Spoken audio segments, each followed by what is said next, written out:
when I think about my uncle, and I think about his legacy that he has left for his country, I cannot think of any more influence that he has within his own family.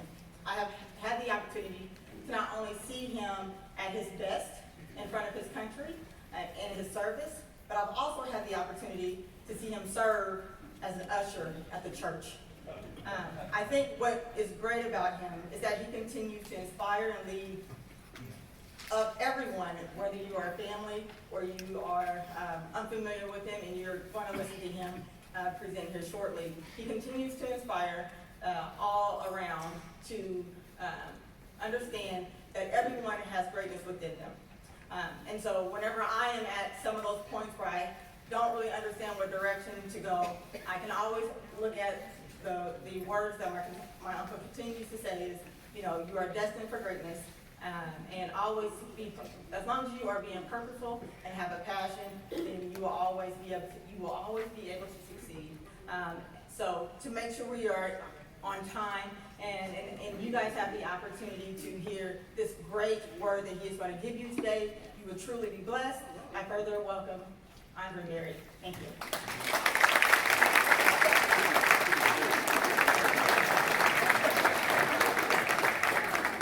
Give her a big hand. This is a big job.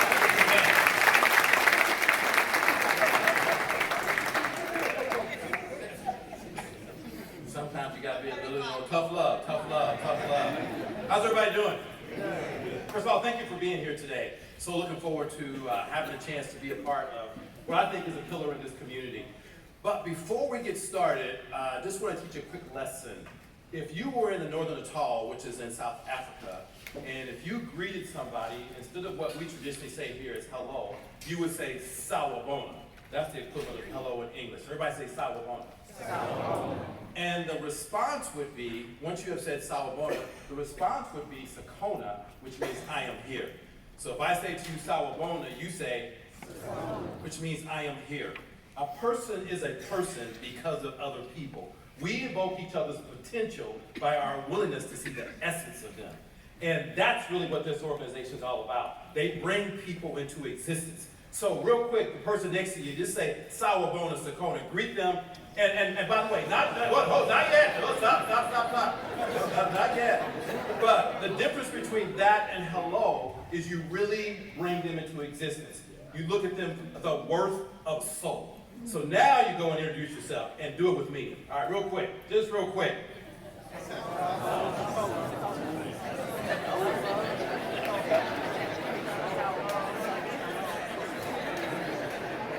And that is it.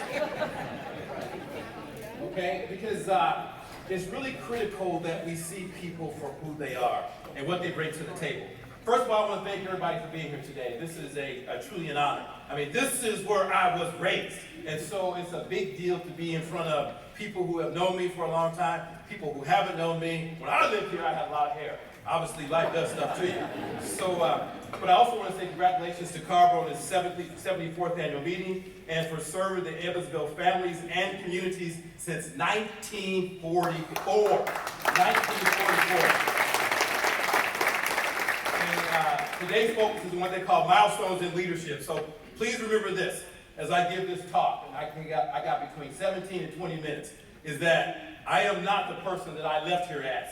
So I will say things from a whole different view. So just if it's something that throws you off a little bit, just say pray for me. Okay, so but I am hopeful that I say something today that may be contagious to somebody's complacency and their calling in life. I might, if you talk to anybody around me, I push people, I elevate people, I challenge people. That's what my role in life is. So if you don't want to be pushed, challenged, you might want to leave now.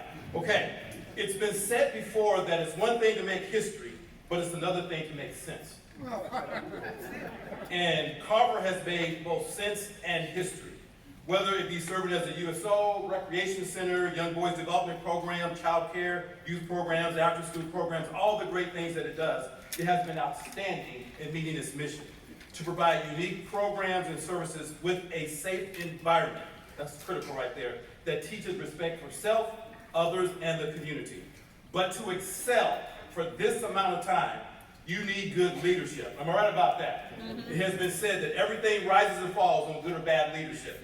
During the Revolutionary era, John Adams complained, "We have not men fit for the times." Have you ever heard that before? We have not men fit for the times. We have not leaders in our communities anymore. And there was an Arab proverb that said, "An army of sheep led by a lion would defeat an army of lions led by a sheep." Just think about that for a second. And while it's true a team is as strong as its weakest link, we should also affirm that organizations rarely rise above their leaders. An ordinary leader will produce an ordinary team. Great leaders tend to develop great organizations. And occasionally, from time to time, history provides opportunities for ordinary people to do extraordinary things. And there are very few people in this community that when they strike the ground shakes. The community feels the effect. To the executive director since 1989, David Wagner has been striking the ground for 30 years and has met the needs of this organization.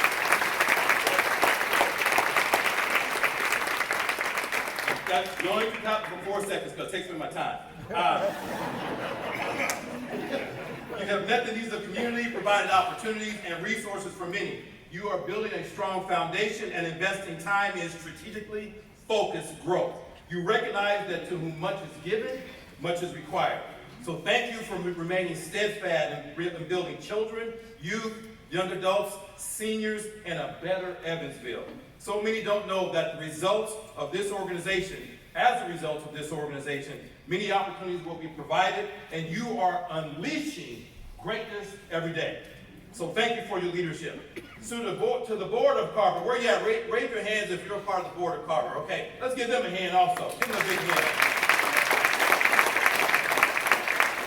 As well as the leadership team. Is the leadership team here? Anybody here from your leadership team? Wave your hand. All right. Wait, give them a hand too. 4 seconds, stop. All right. And then any volunteers? We got any volunteers from Carver in here? All right, get back. 4 seconds. All right, there we go. Well done, thy good and faithful servants. Sometimes you may think that you're the hidden figures, but your work does matter. And you are impacting lives every single day. You are what I call part of a noble organization. The epitome of servant leadership that I say to everyone that asks me about this, if serving is beneath you, leadership is beyond you. You can text that, you can quote that, because it's true. Servant leadership means to provide service, to give, to contribute, to make a difference, to uplift, to help others. You make a difference. Carver, thank you for being what I call dispensers of hope. When you see that organization, all of you should say when you see it, that hope just arrived. And so that's what it's about right there. So you are leaving a mark every day in this community. So what kind of life is lived if we have gained so much and others are struggling and have not the opportunities that we have, or we don't provide safe havens or provide chances for those to whom the world may not believe in? In the military, one of my top priorities is safety and building a safe culture and taking care of people, ensuring that the soldiers and the airmen can unleash their full potential. That's really what Carver is all about. You birth remarkable dreams. It has often been said that if your memories are bigger than your dreams, your life is in trouble. And you give people hope. Continue to feed your faith and starve your doubts. Don't let anyone turn this organization away from its purpose and its mission. Continue to build leaders. Miles Monroe tells us this, that leadership is the capacity to influence others through inspiration, motivated by passion, generated by vision, produced by conviction, and ignited by purpose. That's what you get a chance to do every single day. This organization is influencing and providing purpose to what is great about this community. So continue with that vision, development, and expansion of your partnerships. And some people don't get what I'm talking about, so I was trying to give a visual. And when we bought our first house, and that's my wife right there, and so if y'all say anything bad about me, she will cut you. And so, warning you right now, just know who she is. So, she from Evansville too. So, hey, y'all laughing. I'll see them do it. Anyway, so but when we purchased our first house, people couldn't get the vision and grasp of what I saw. And I remember taking a couple of friends out there, and to see where our first house was. And I was pointing out to them, the bedroom is right here, and the kitchen is right here, and this is where the fireplace is right here, because I was so excited. And I remember saying this to my friend Andy. I said, "Can't you see it?" He said, "No, I can't see it." And they would look at me very strange.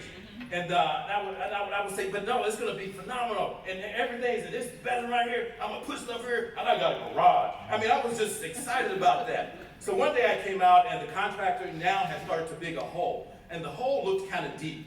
So I asked the contractor, why was this hole so deep? And he said, if the foundation isn't deep enough, then it can't hold the house. You gotta think about that for a second. See, the foundation of Carver is deep. It started back in 1944. And you started building a legacy back then that refused to die. Think about how many organizations and businesses are no longer here right now because the foundation wasn't strong enough. And so the foundation of Carver was commitment, caring, dedication, servant leadership. You are planting seeds right now that you'll reap great benefits from. How do I know that this is effective in terms of what you do? Carver Kid still exists. How else does somebody like myself, and remember, I was a Carver Kid who went to Howard, went to Stanley Hall, and I have a witness back there, Mildred, right? That was my classmate in Stanley Hall. And we don't talk about nothing that happened back then. But I also graduated from Harrison High School, and then went on to graduate from the University of Evansville. Now, and they also allowed me to sit on the board of trustees. And I want to take the time to give a shout out because let me tell you this. I believe, walking out this room, and all of you go and spread this message, that any graduating high school senior that wants to go to college needs to give U of E an opportunity first before they go anywhere else. Okay? Y'all understand that part right there. Any graduating high school senior that desires to go to college needs to give U of E an opportunity first. It worked for me, so that's why I say that. So, back to my message. That was just a shameless plug. But I've also had the opportunity to travel to all 54 states, territories, and District of Columbia. I've been to several countries. I have served as Assistant Chief of Police for 500 employees in the Reno Police Department.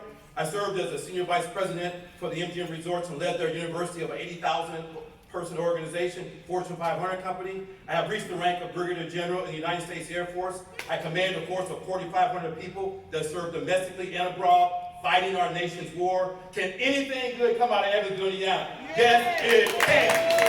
Yes, it can. Yes, it can. So Carver, continue to do what you've been called to do.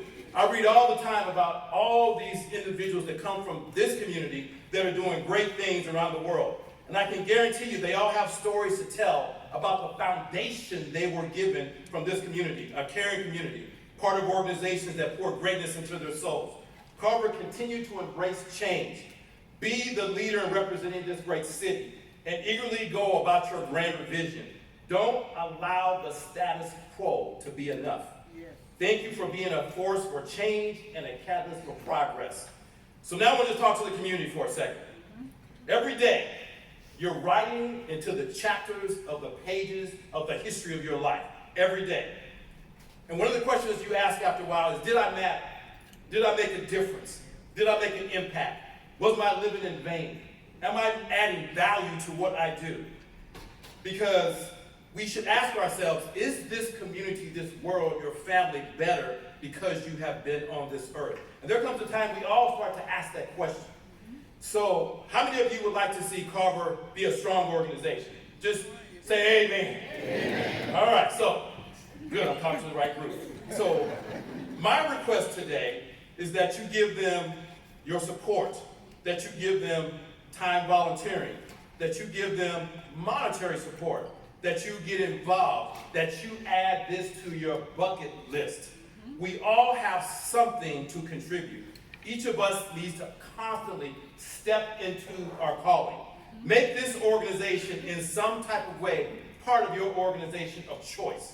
Modern history is once again calling upon men and women to rise up and to fulfill their God-given destiny to impact this world. That's what we're being tapped on the shoulder to do. True leaders do not wring their hands and wistfully say that better days have gone by. No, true leaders step up and say, I'm in this. This is my community. It means something to me. I have been given something. I'm going to contribute something. It matters that we take care of our young people, that we do the things it takes so this can continue to be a community that's quality in terms of how it develops its people. Are you with me on this? Are you with me on this? I got to know. Got something to do with me on this. All right. 4 seconds. All right. So, genuine leaders understand that they have but one life to live. And so many times I hear people say this. If I woulda, shoulda, coulda. If I could do it all over again, if I can change some things, you know what? That's the past. And this is the present. And this is the future. Go forward. Live your best life now. Don't let nobody turn you around and tell you what you can do. Let your potential explode. Let people know I have something in me that's just waiting to be unleashed. That's what today is about. Unleash your greatness because it's inside of you. All right. So we live in a time. I got 3 seconds left, 3 minutes left. All right, good. So we live in a time of great challenges but enormous opportunity. I'm hopeful that somebody gets changed from being here today and see the great things this organization is doing and what it produces and wants to do more. You can't lead transformation until you've been transformed. You can't inspire until you feel inspired. This is your call to action. You were born to unleash the best of you. A French philosopher once said this: when people of action cease to believe in the cause, they begin to believe only in the action. This has to be a cause for you. People should see the minute that you go back from here, a glow in you. And they should say to you, what happened to you? Why are you so excited? I was at that luncheon. It was all about power. I saw something I never saw before. Why am I excited about making a contribution and a difference? You understand what I'm saying? You can just go back. Oh my goodness. Okay, got 1 minute left. So,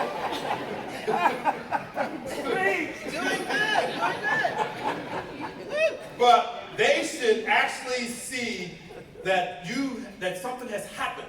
Okay? Remember, we are the light of the world. We are the salt of the earth. So send a text, a tweet, Instagram, or Facebook, or something right now. Post an email. And if you don't know what to do, videotape my last minute here. Okay, so here's the last thing I will say. Go back to work and let them know I have witnessed opportunity in action. I have found a reason to be more, to show up more, to make a contribution, to make a difference. There are 3 months left in this year. Let's help Carver finish strong. We are asking everyone here today to get reconnected, recommitted, re-energized, refocused, rededicated, reinvigorated, re-inspirationalized. That's a Berryism. And re-impassioned, reignited. So I end up, this is the one quote I think about from time to time. I'm going to end with this. And it says, courage is an inner resolution to go forward despite obstacles. Cowardice is submissive surrender to circumstances. Courage breeds creativity. Cowardice represses fear and is mastered by it. Cowardice asks the question, is it safe? Expediency asks the question, is it political? Vanity asks the question, is it popular? But conscience asks the question, is it right? This is about doing what's right. There comes a time when we as people, as leaders, must take a position that's neither safe, nor political, nor popular, but we take it because it's right. Supporting Carver is just the right thing to do. Listen, you have to understand this. It's an Evansville treasure. You are the answers to somebody's prayer. May you live and lead well. Milestones in leadership. Thank you.